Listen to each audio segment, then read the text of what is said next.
तो जय गुरु मेरे प्यारे मित्र, जो लोग बारकुट चौक पे, जैसे राउरकेला से 100 किलोमीटर दूर पे बारकुट चौक है, समलपुर से 130 किलोमीटर दूर पे बारकुट चौक है, केंदुझर से 105 किलोमीटर बारकुट चौक है। एक ऐसा चौक है जहाँ से सारे गाड़ियाँ निकलते हैं। देखिए बड़े बड़े ट्रक्स एंड लॉरियाँ अभी ये देखिए इस रास्ते पे जा रहे हैं। और जो लोग आध्यात्मिक स्तर पे व्यक्ति लोग रहते हैं, जिनको बिना प्याज लहसुन का भोजन चाहिए होता है या टिफ़िन चाहिए होता है, रास्ते भर परेशान हो जाते हैं बिना प्याज लहसुन का भोजन और टिफ़िन पाने के लिए। और राउरकेला से भी बहुत से लोग आते हैं, और इधर संबलपुर केंदुझर से या कलकत्ता से या महाराष्ट्र रायपुर पुणे से बहुत सारे रास्ते पे इस रास्ते पे जाते हैं।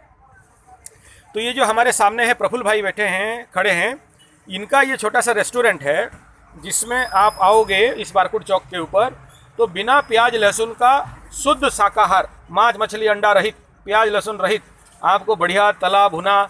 और देखिए ये आपको बहुत अच्छा डिश है।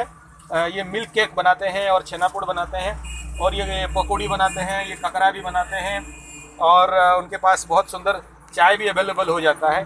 आपको चाहिए तो इनका नंबर, अपन को नंबर कहूँ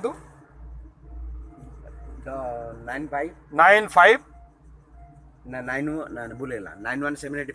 अच्छा दोबारा बोलता हूँ 91 785 इस नंबर पे आप संपर्क करिए और आपका मील या टिफिन, या 10 आदमी भी आते हैं 20 आदमी हैं तो बुक करा सकते हैं। धन्यवाद।